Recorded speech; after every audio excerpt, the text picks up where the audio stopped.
coming up next on The Crack Between the Worlds. I'm here, I'm having this experience. I could be sleepwalking through life, or I can really wake up and be fully conscious and fully alive, taste everything, feel everything, experience, wake up, become as conscious as I possibly can. Just for me, just for the experience of being alive and awake. That's the meaning of life for me. What if reality is not what we think it is? How will that impact how we live our lives? Hello, everyone. I'm Mark Wald, and this is The Crack Between the Worlds. And today we begin our journey into the nature of reality. And the first episode focuses first on duality as a foundation, as a playground for consciousness. And then we're going to dive into a couple of very interesting models that describe things in a way that may change our very definition of reality, as well as the meaning of life. Are you ready? 1, 2, 3, go. Welcome, everyone. Welcome to The Crack Between the Worlds. I'm Mark Wald, and my partner in time today is Jordan Anderson. Jordan is a vice president of one of the most prestigious finance firms in the world. So welcome, Jordan. Thank you, Mark. Yeah. It's great to have you here. There's a whole history here, but agreed. As I recall, you came to see me a couple of years ago, wanting some mentoring and coaching around. My take on it was that you were looking at self-limiting behaviors and how reality was mirroring back to you, this kind of thing. So, yeah. And it's funny you say my take, because from my perspective, right? I mean, looking back, that's exactly what it is. It's exactly how you described it. But at the time, not knowing anything, I think I was just looking for guidance. And for me, someone who I trusted ultimately referred me to you as someone who was a good guide, and whatever that might mean to whoever that might mean something Right. to. But that's what it was. And so, to your point, looking back, that's exactly what we've done, is just spent time looking at reflections, self-limiting behaviors. And I think today's conversation, hopefully, we'll kind of touch on some of the things that I've learned along the way, but then, of course, unlock some new things that I'm hoping to understand. Yeah. So in the work we did over those couple of years, when you heard I was doing a podcast, you mentioned that it might be fun to sit down and have a conversation because you have questions you're kind of curious about, you want to go deeper into. Yeah. So should we? Yeah, let's do it. The place I think is probably the most helpful to start is what I have found is a building block to pretty much everything that we're talking about, which is this idea of duality. I'm curious for you what duality means, and then as far as the nature of reality goes, how does this fit in? Why is it important? Why might I say it's a building block to the conversation that we're having? Wow, that's great. We're going to dive into the nature of reality. So, for example, to understand duality, one of the things that I would want to explain is that I have a personal perspective on the question of what is consciousness. But in that, I want to say there's a conversation happening in science about what is consciousness, and is consciousness fundamental? Meaning, was it already here, or was it emergent? Meaning, did it come from like our consciousness, our awareness? Did that spark consciousness into existence? And that's a really interesting conversation that I want to have at some point. But for the sake of this conversation, I want to say that I believe consciousness is fundamental. Even more so, I think it's primary. I think that everything is made up of consciousness.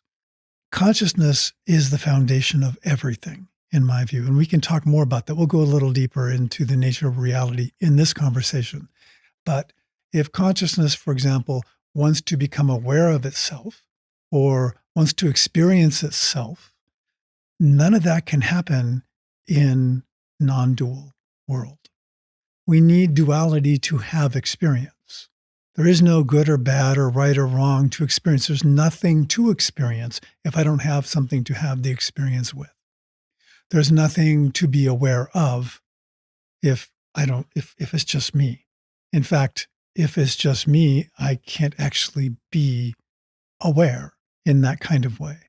Awareness cannot be aware of nothing.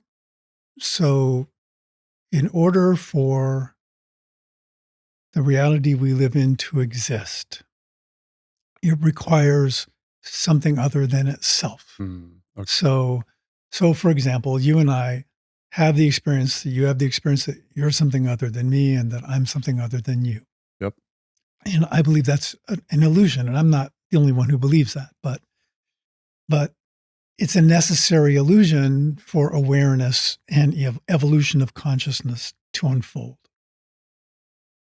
So the purpose of duality is for experience and awareness to happen, for consciousness to evolve. So duality is made up of opposites. That is one of the important things of duality. And in duality, it's not just that it's made up of, or it's important. You can't have love without hate. Mm-hmm. You can't have light without dark, right? So these things, the opposites have to exist, or it negates. It doesn't happen. It doesn't exist. So everything has an opposite, and that is important.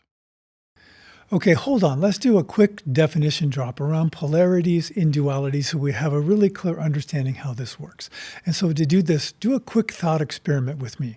Let's imagine the impossible, that the temperature of everything in the world is 80 degrees Fahrenheit.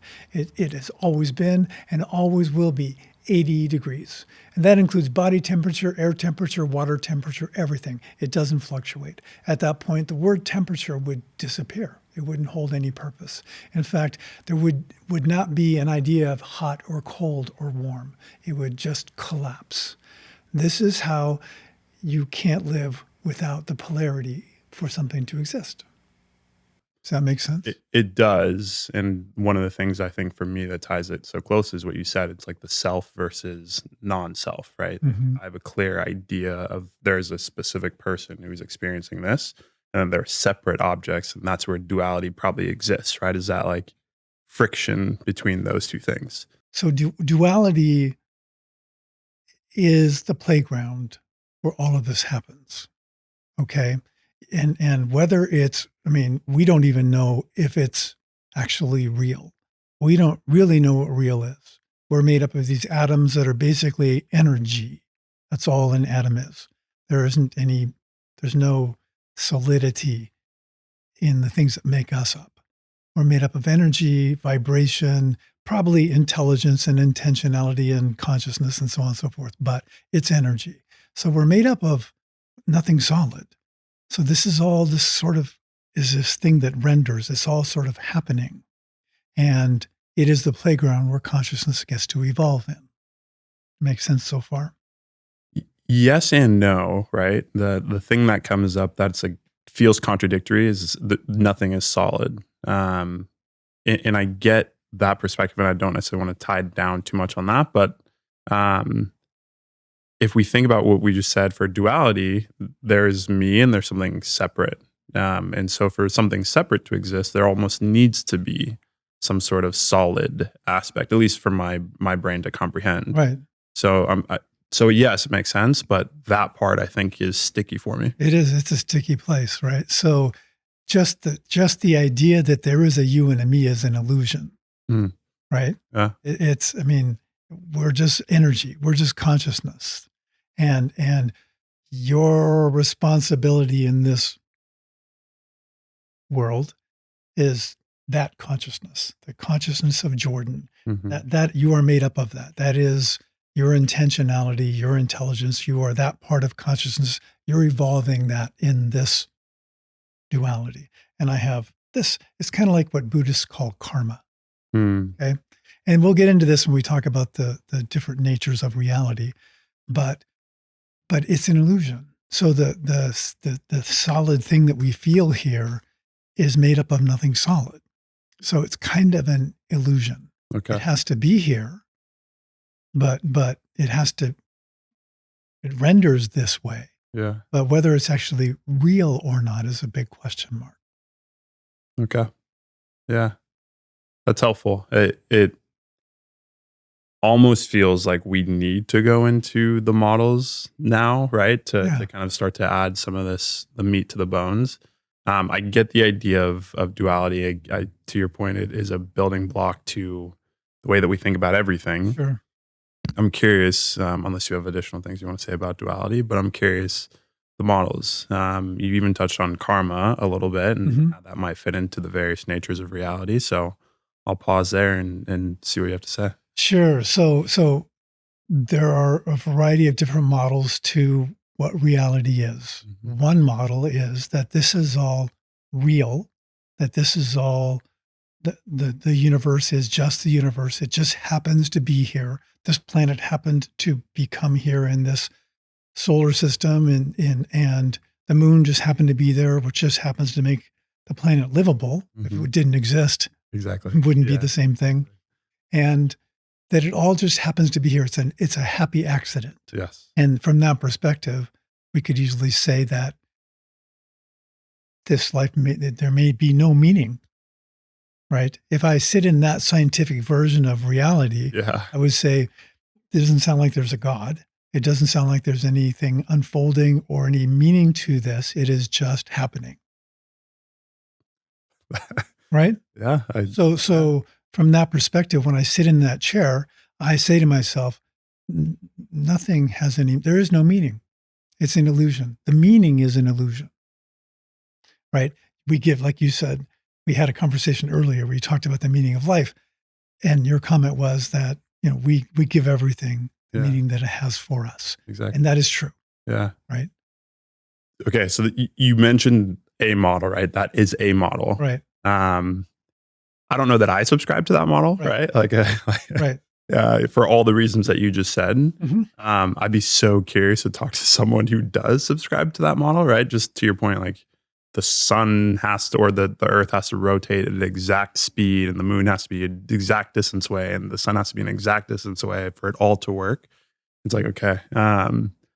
So if we say, okay, that's kind of one of the main models, to your point, all the questions come from that, meaning, um, Well, that is a model. yeah, That is a model that exists. And exactly. that's not the first model because early spirituality before science existed Yeah, believed that there is a God and that there's heavens and there's earth and that there's the mother earth spirit and there's a whole belief system exactly. that doesn't involve that none of this has any meaning. Yeah, So, but we have to say that there are scientists who say none of this has any meaning. There isn't, it just happens to be here. There's billions and billions and billions of galaxies or stars, and that probably none of them have the right exact circumstances to have life like we have here. yeah, Okay. exactly. And so it's just a happy accident and there's no meaning. So Okay. that's one model. Yep. Understood.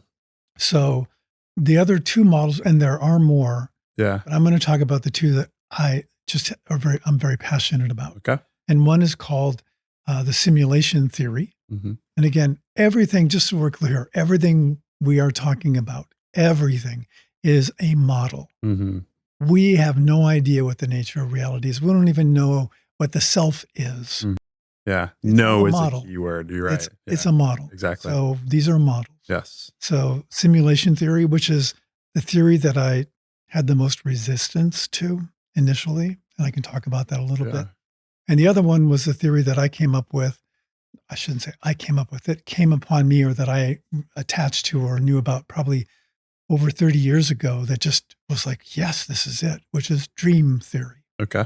Okay.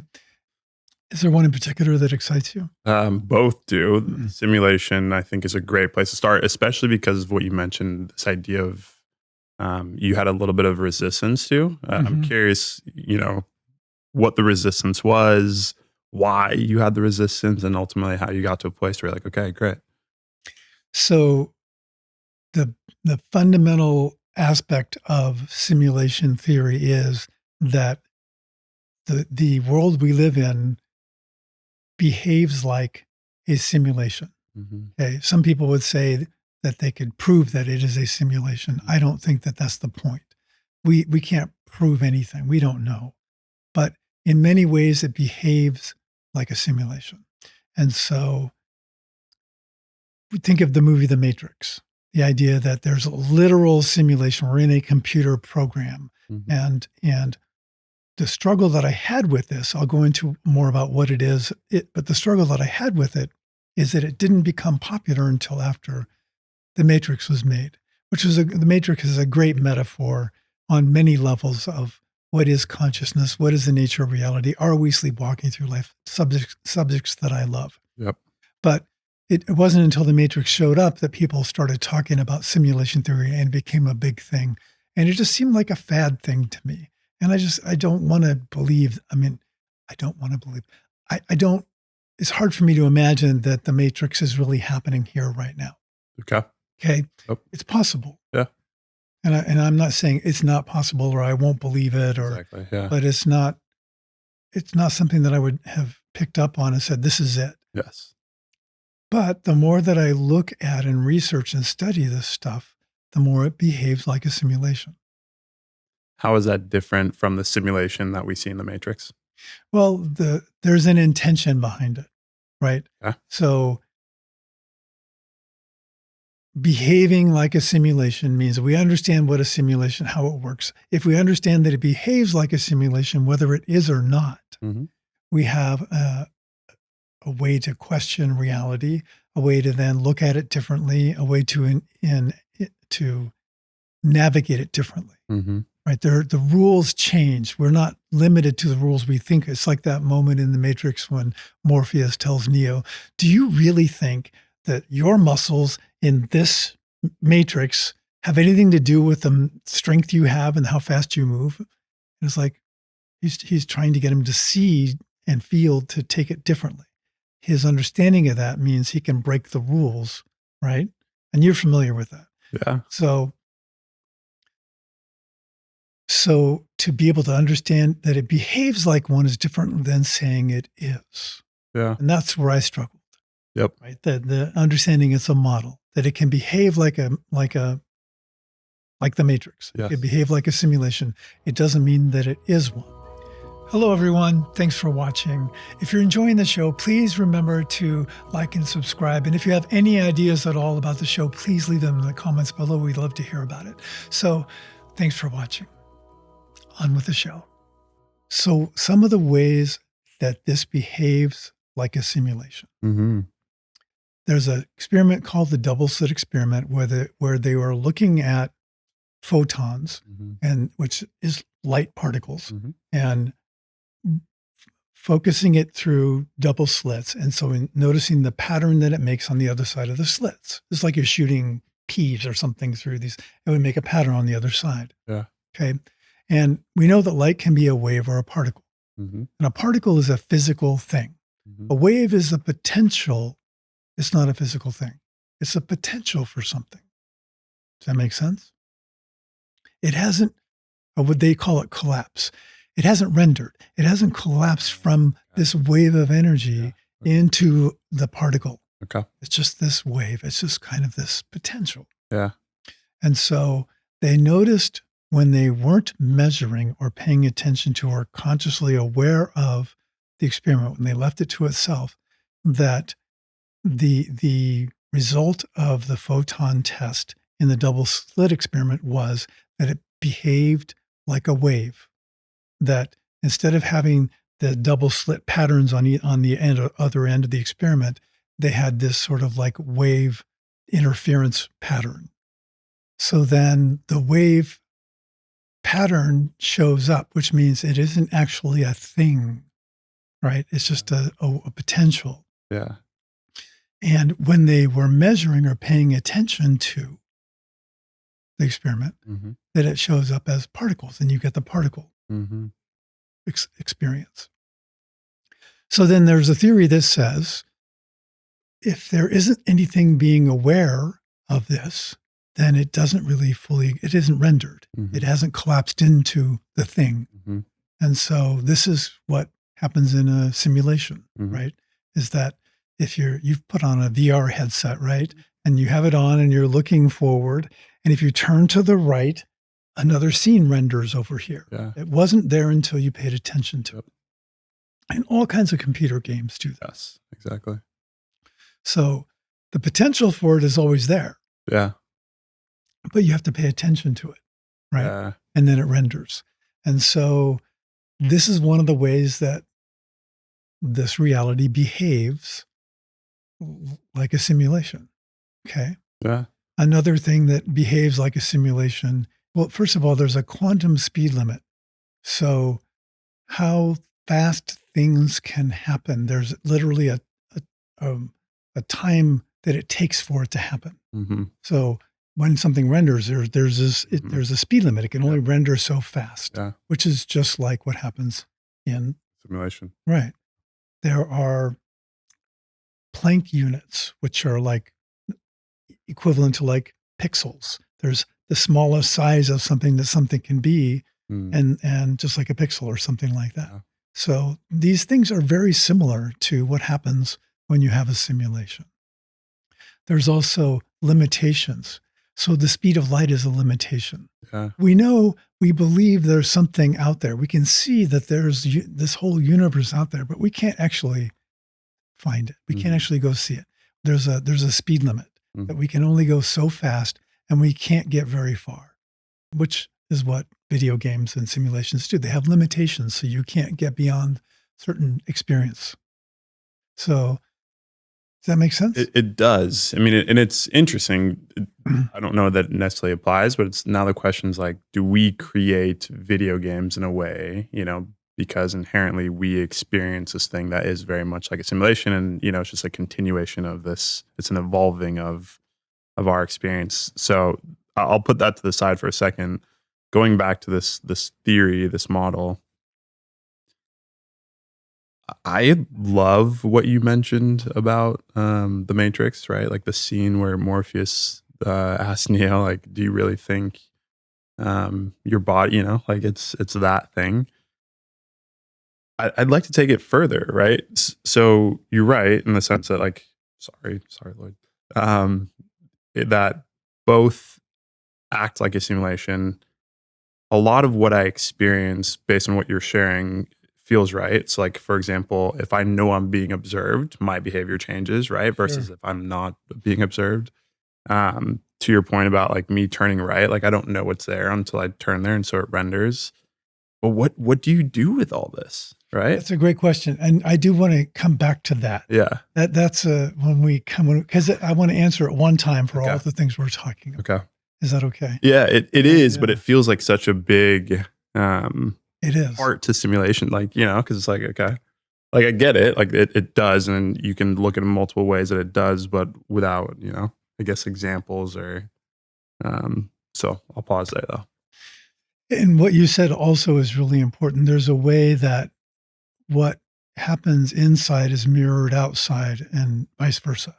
You know, this comes back to more dreaming theory, but the idea that if what is happening to me is something that I then create. Am Mm-hmm. I creating video games because on some level I know or I am aware Yeah. or there's some right? And if this is a simulation, now I'm not saying it is, right? I'm saying it behaves like one. Exactly.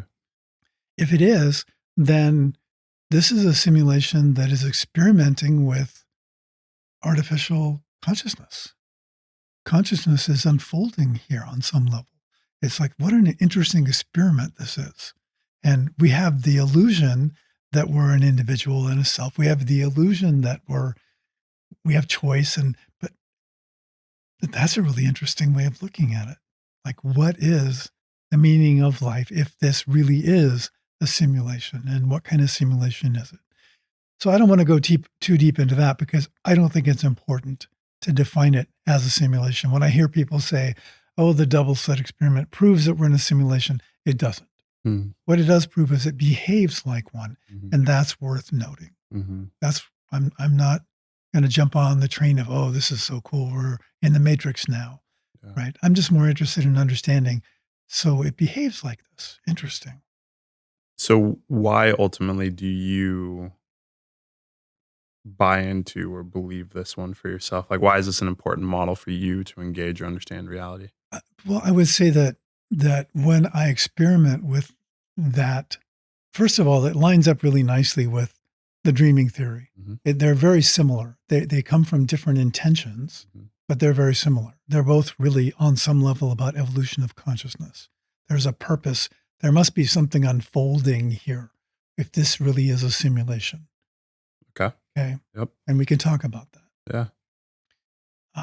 The other thing is, I know you were raised a Christian. Mhm. As a Christian, how does this all sound to you?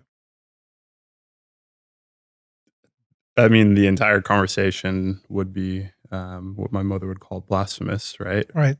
Growing up. So to be in this room, to have this conversation, to question reality, as we understand it, it's hard unless you do some of the work. And I would say 2 things. One, I'm incredibly grateful for,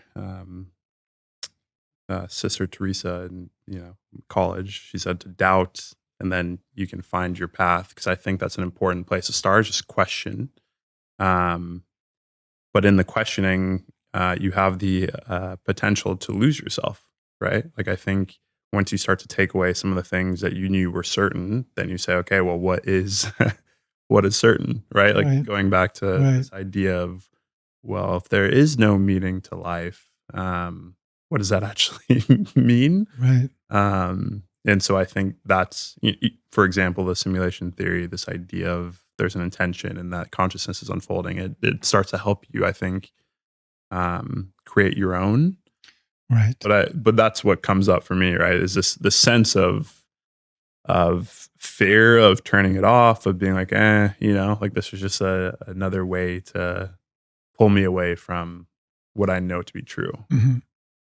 So yeah, I mean, it's and that's, I guess, probably my question to you, right? Is, in many ways, just having this conversation feels like you have to be open enough, probably aware enough, have done some sort of, work in some way to get to this place.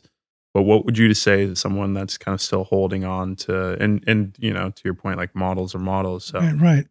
someone who is, holding on to religion or a different model, as they're just engaging and hearing you engage with some of your own theories.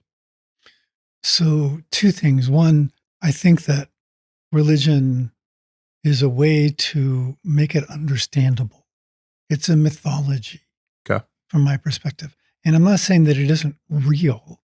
Like, I believe that I believe a man named Jesus existed and was a very powerful, wonderful teacher, and probably is greatly misunderstood today by the people who are arguing about what the meaning of Christianity is. But I think mythology is important. And I use a little bit of it in my teaching here because I'm talking about evolution of consciousness as if consciousness wants to evolve. That's a mythology, Exactly. Yeah. right?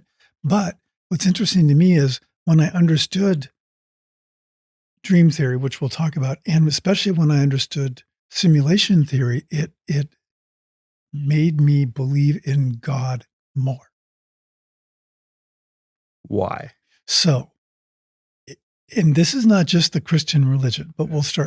in many religions, there is a belief that we are a soul, Mhm. right? Mhm. That I am a soul, Mhm. and that from somewhere else, probably maybe heaven, I don't know, or made in the image of God. So maybe I'm came from God as an evolutionary process. But this soul came into this body, right? Yep. And came into this body, lives in this body, has the experience, behaves in certain kinds of ways, is given rules to live by. For what reason, I'm not sure. But but but we are basically this is an avatar for the soul. Mhm. And when this avatar dies, the soul leaves and goes back to heaven. Mhm. So how is that not a simulation? Isn't that the definition of a simulation? Right? So without even saying this is a simulation, it Mhm. behaves like one. That religion says this world behaves like a simulation. You are an experience that's not this experience. Yeah. It comes into this body, you're born, you have this experience, you get to evolve, and then you die and you leave and you go to heaven. Yeah. That's the definition of a simulation. They've just added meaning to it in a way. Right. Okay. Well, religion did. Yes. Yeah, exactly. Yeah, Religion yeah. added meaning to it. As for some reason, in order to come into this experience, we had to forget Mm-hmm. where we came from. Mm-hmm. Well, it kind of makes sense if it's the evolution of consciousness in some way or something like that. Mm-hmm. But we have this experience, and then the body dies, and we go to heaven or we go wherever. I don't think hell is real. I think that's a whole different conversation I could have. I think hell didn't exist in the Bible to begin with. It's a mistranslation.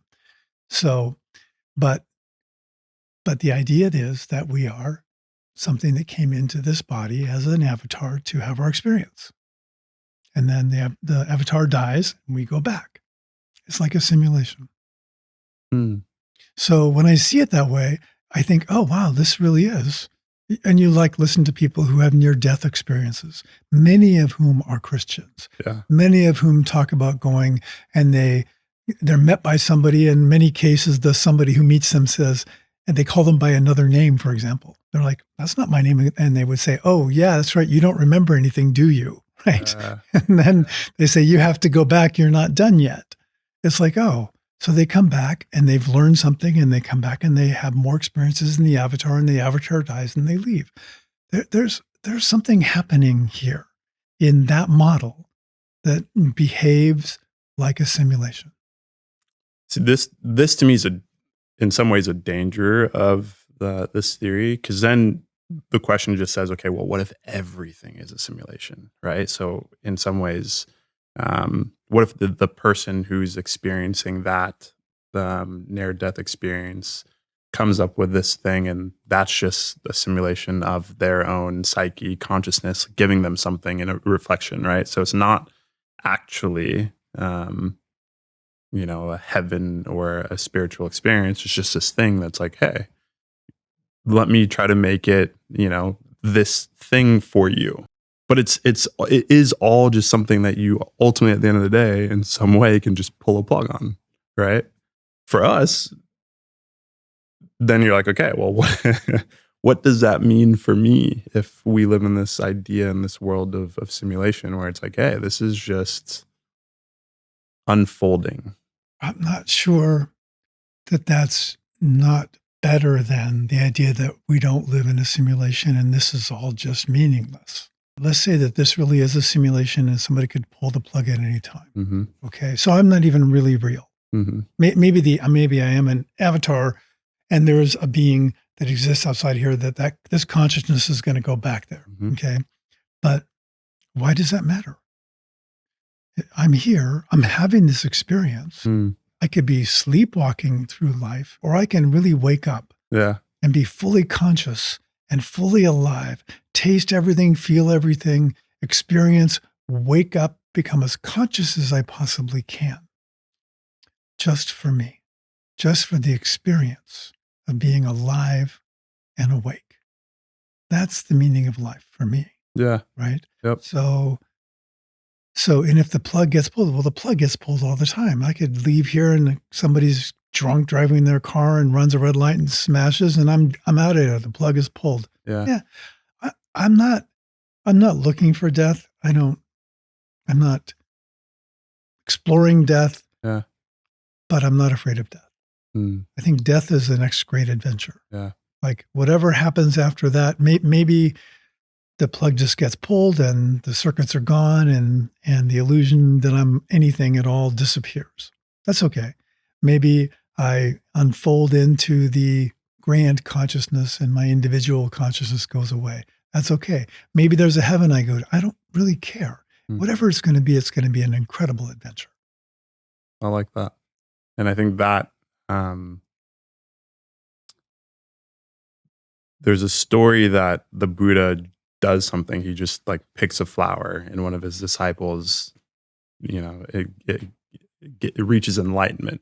And it's this idea of, through the Buddha just being the Buddha, that the person's like, oh, okay, get it. I think that right there, your explanation, this idea of like what you see and how you use it Hmm. is helpful, right? Because it's just like, okay, cool. There's an understanding and a confidence and a an awareness there Yeah, yeah, that can touch, that I can touch. And it's like, okay, cool. yeah. Like I now understand the feeling of water, as it were.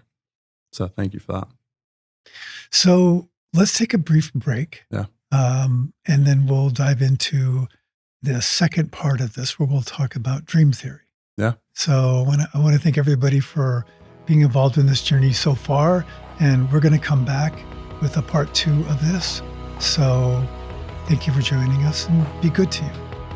The Crack Between the Worlds is conceived and hosted by Mark Wald, produced, engineered, and edited by Lloyd Limmerman. Music composed by Kindly, a Turning on the Lights production. For updates, visit Crack Between the Worlds and our Instagram @The Crack Between the Worlds.